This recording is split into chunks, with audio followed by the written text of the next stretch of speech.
Master minds commerce చదవాలనుకునే 10th inter విద్యార్థుల తొలి ఎంపిక. నమస్తే రమగారు. నమస్తే జయ. రమగారు, దెయ్యం కథ ఒకటి చెప్తారా? దయ్యాల కథ చెప్తాం. చెప్పండి. ఏంటి 4, 5, 10, 15 ఉన్నాయా? చెప్తాను చూడు.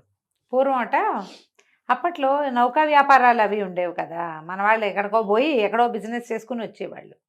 అట్లా నౌకలు వ్యాపారాలు చేసే కాలంలో రత్నశెట్టి అని ఒక శెట్టి గారు ఉండేవాడు.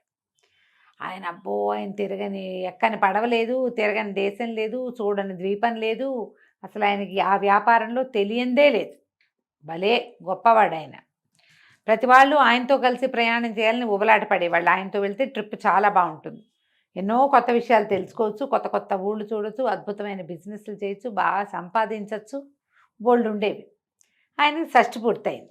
ఓకే. అందరూ ఏమన్నారు, షష్టి పూర్తయింది, ఇంక మానేయాలి, నువ్వు పెద్దవాడి అయిపోయావంటే ఆయన ఏమనుకున్నంటే, 1 లాస్ట్ జర్నీ, ఒకటే చివరిది, ఇది చేసి ఇంక ముందు చెయ్యను అని చెప్పి ప్రచారం చేశాడు. ఆయనతో బోల్డంతమంది తయారయ్యారు.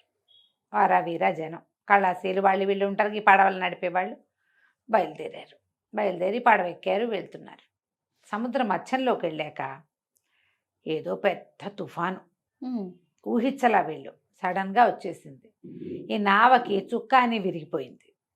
ఆ పడవకి, వాళ్ళు వెళ్తున్న షిప్కి ఎన్నిసార్లు సముద్రపు అలలు వాళ్ళని ముంచేయటానికి ప్రయత్నం చేసినాయి. ఎట్టా గొట్ట రెక్కున్నారు, అన్నీ పోయినాయి. దిక్సూచి విరిగిపోయింది, చుక్క అని విరిగిపోయింది, ఇంకేమిటో పోయింది. తర్వాత ఈ పడవకి పైన కడతారు కదా, అవన్నీ పోయినాయి. షేప్ ఉంది, ఆ తెరచాపంతా పోయింది. షేప్ ఉంది, మనుషులు ఉన్నారు. మొత్తానికి గింగిరాలు తిరుగుతూ ఓ పక్కకేటో చేరటం మొదలుపెట్టింది. అది సరేలే, ఏదో ఒక లంకకి పడితే అది అక్కడ ఏదైనా దిగి రిపేర్ చేసుకోవచ్చు. మన దగ్గర ఉన్నవి కాకుండా చెట్టో చేమో మనుషులో ఎవరన్నా కనపడతారని చూద్దామనుకున్నారు. ఒకవైపుకి వెళ్తోంది. అది వెళ్తుంటే వీళ్ళు, బాబుగారు అదేంటండి, అదేమై ఉంటుంది, చూడండి అని ఆయన లేపుకొచ్చారు. ఆయన చూస్తూ, నాకు తెలిసిన ద్వీపం కాదు ఇది, ఏ దయ్యపు లంకో అయి ఉంటుంది.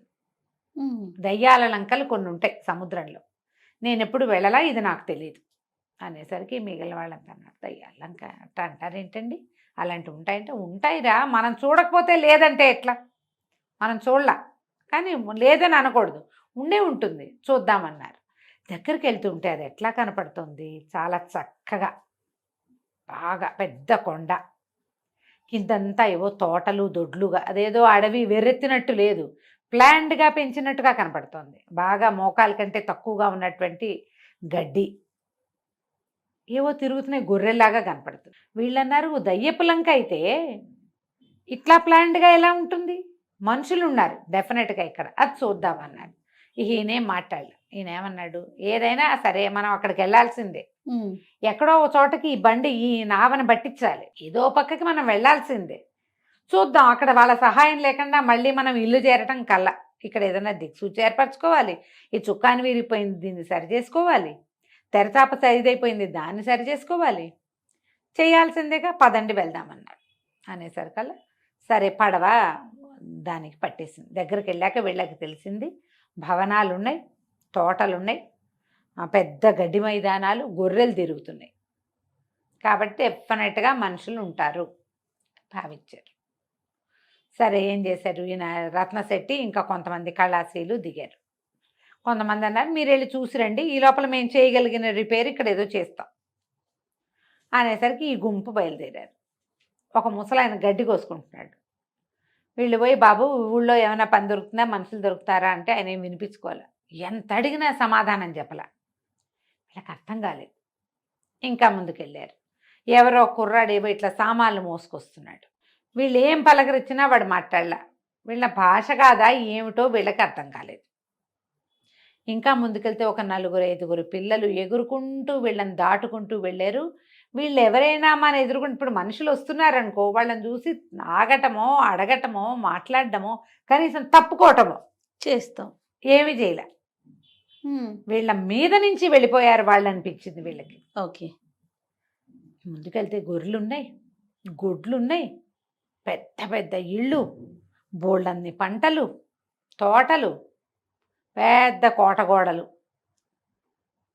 కానీ ఒక్కడు వీళ్ళకేసి చూడ్డు, మాట్లాడ్డు. వీళ్ళకి అర్థం కావటంలా ఏమిటి ఏమిటి ఏమిటని. ముందుకెళ్ళేసరికి ఆయనకు అనిపించింది, ఒరే ఇది దయ్యాలంకే, వీళ్ళెవ్వరూ మనుషులు కాదు, వాళ్ళకి మనం కనపట్టలేదు. సరే చూద్దామని ఆ కోట దాకా వెళ్ళారు. వెళ్తే బయట సైనికులు ఉన్నారు, కాపలాలు. క్రమంగా వీళ్ళకి ఏమర్థమైంది, వాళ్ళల్లో ఎవ్వరూ తమని చూడటం లేదు. దారిలో చెట్లు కాయలు కనపడుతున్నాయి, కోసుకుని తిన్నారు, ఎవ్వరు ఏమంటలే.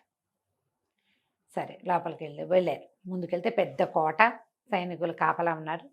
కోట దాటి గేట్ దాటి లోపలికి వెళ్ళారు. లోపలికి వెళ్తే ఏమిటో డ్యాన్సులు జరుగుతున్నాయి, సంగీతాలు జరుగుతున్నాయి. ఓ రాజుగారు పెద్ద సభా సమూహంగా కనపడుతుంది. ఆ సభలోకి వెళ్ళారు. ఎవరి దాన్ని వాళ్ళు పాడేసుకుంటున్నారు, డ్యాన్సులు చేస్తున్నారు. రాజుగారు వాళ్ళు వీళ్ళు ఓహో ఓహో అంటున్నారు. ఈయన అన్నాడు, పొరే ఒక తమాషా చేస్తాను చూడండి అని చెప్పి అలా వెళ్ళి రాజుగారి మొహంలో మొహం పెట్టి చూడడం మొదలుపెట్టాడు. రాజుగారు ఈయన అతను చూడలేదు కానీ కెవ్వుమని కేక పెట్టి పడిపోయాడు, స్పృహ తప్పిపోయాడు. వీళ్ళు హడిలిపోయారు, ఏమైపోతుందో అని. ఈ లోపల అందరూ వైద్యుడేడి వైద్యుడేడి అంటే ఒక భూత వైద్యుడు లాంటి వాడు ఒకడు పరిగెత్తుకొచ్చాడు.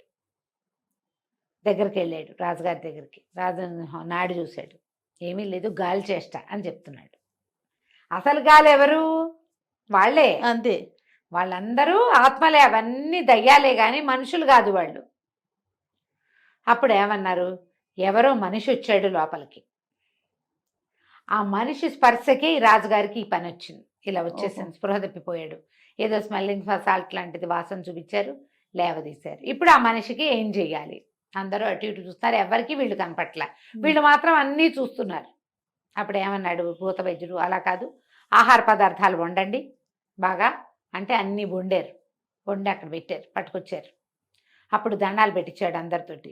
ఓ మనుషులారా, మీరెవరో, ఓ మనిషి నువ్వు ఇక్కడే ఉండుంటావు, మమ్మల్ని వదిలిపెట్టేసి ఇక్కడున్న ఆహార పదార్థాల్లో నీకేం కావాలంటే అది తిని మమ్మల్ని వదిలిపెట్టి వెళ్ళిపో. మా రాజుగారికి చాలా సెన్సిటివ్, ఆయన సుకుమారుడు, అలా మనుషుల పొలకమని సహించలేడు. మేమందరం వాటికి బాగా అలవాటై మాకేం భయం లేదు, కానీ మా రాజుగారి వల్ల కాదు. కాబట్టి కావలసిన ఆహారం తినేసి మమ్మల్ని వదిలిపెట్టి వెళ్ళిపో. ఇవన్నీ దయ్యాలే కానీ పంటలు కాయలు అన్నీ నిజమే, వాళ్ళన్నీ పనులు చేసుకుంటారు.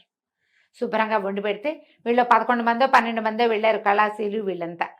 శుభ్రంగా ఆకులు వేసుకుని జామన ఉన్నదంతా శుభ్రంగా తినేశారు. తిన్నారు. అక్కడి నుంచి ఈ సౌగా మొత్తం కోటంతా తిరిగి తమకి చుక్కానికి కావలసిన వస్తువులన్నీ సేకరించుకున్నారు. ఈ ఆహారం ఇంత మూట కట్టుకున్నారు. అక్కడ ఉన్నారుగా కొంతమంది, అన్ని మూటలు మోసుకెళ్ళారు. వీళ్ళు వెళ్ళిపోతూ ఉంటే ఆ భూత వైద్యుడు అన్నాడు, రాజుగారు తేలిక పడుతున్నాడు అంటే వాళ్ళు వెళ్ళిపోతున్నాడు వచ్చిన మనిషి, పర్వాలేదు పర్వాలేదు మీరందరూ ధైర్యంగా పని చేసుకోండి అంటే, అంతకుముందు ఆ దయ్యాలన్నీ నుంచునుండే ఏం పని చేయకుండా రాజుగారిని చూసుకుంటూ ఎవరి దారిని వాళ్ళు పనులలోకి వెళ్ళిపోవటం మొదలెట్టారు. కొంతమంది గొడ్లు తోలుతున్నారు, కొంతమంది గొర్రెలు తోలుతున్నారు, కొంతమంది గుర్రాల సంగతి చూస్తున్నారు. ఊడ్చేవాళ్ళు తుడిచేవాళ్ళు ఎవరి పని వాడు చేసేసుకుంటున్నాడు. వీళ్ళు వాళ్ళ మధ్యలో నుంచి తమకు కావాల్సిన సామాన్లన్నీ మోసుకుని తిండి కూడా మోసుకుంటూ నడుచుకుంటూ వెళ్ళిపోయారు. వెళ్ళి పడవ దగ్గరికి వెళ్ళాక ఆ సామాన్లతో రిపేర్లు అయినాయి కానీ తిండి మూటలు ఊడదీస్తే అందులో ఏం లేవు, ఇంతంత పిండాలు ఉన్నాయి. అవి ఆహారం తిన్నదే. అక్కడ వీళ్ళు ఏం తిన్నారో తినేశారు. పట్టుకొచ్చిన దాంట్లో ఏది వీళ్ళకి తినడానికి రాలేదు. చెట్లకు కోసారు కాయలు, అవి మాత్రం ఉన్నాయి. సరే వీళ్ళు ఏం చేశారు, కిందకి దిగి మళ్ళీ కట్టెలు అవి ఇవి కట్టుకొట్టుకుని అవి తెచ్చుకున్నారు లోపలికి. చుక్కానికి కావాల్సిన రిపేర్ అంతా చేసుకున్నారు. లోపల సామాన్లలో ఎప్పటివో పురాతన సామాగ్రి, దయ్యాలు వాడవు పెట్టవు, వాటిని దిక్సూచులు అవి ఉన్నాయి. ఇక్కడికి పడవల్లోనే వచ్చేవాళ్ళు వాళ్ళు, బహుశా అంతా చచ్చిపోయారు ఏనాటిదో అది. సరే ఆ దిక్సూచి కూడా ఒకటి పట్టుకొచ్చుకున్నారు. వచ్చాక చూసుకుని తమ ఊరు ఏ వైపు ఉందో ఆ వైపుకి ప్రయాణం మొదలుపెట్టి నిదానంగా వెళ్ళిపోయారు. ఊరు చేరాక మేము దయ్యపు లంక చూసాం, అందులో ఇలా ఉంది అలా ఉందని రోజుల తరబడి చెప్పుకున్నారు వాళ్ళు. కానీ మళ్ళీ ఇంకా ఏ ప్రయాణంలోనూ వాళ్ళ ఆ లంకని చూడలేదు. రత్నశెట్టి గారు ఆ తర్వాత ఇంకా వెళ్ళాల. ఇదే మంచి లాస్ట్ ట్రిప్ ఏదైతే చేసామో అది ఒక అద్భుతమైన ట్రిప్పు. వాళ్ళు చూస్తుండగానే వాళ్ళు వండుకున్న ఆహారం వాళ్ళకి తెలియకుండా తినేసాం మనం. అది ఎంత బాగుంది ఎక్స్పీరియన్స్, అద్భుతమైన ఎక్స్పీరియన్స్. మనం భయపడలా, అవి భయపడ్డాయి మనని చూసి. అంతే. రాజుగారు స్పృహ తప్పిపోయాడు కదా. ఈ కబుర్లే చెప్పుకుంటూ ఉండేవాళ్ళు ఎంతకాలమో. ఇప్పటిదాకా నేను చేసిన అన్ని ట్రిప్పులు ఒక ఎత్తు, ఆఖరి దయ్యపు లంకకి వెళ్ళిన ట్రిప్పు మరో వేరేది అని అందరికీ చెప్పుకుంటూ ఉండేవాడు. కథ కంచికి మనం ఇంటికి. బాగుందండి. నమస్తే రమ్మగారు. నమస్తే.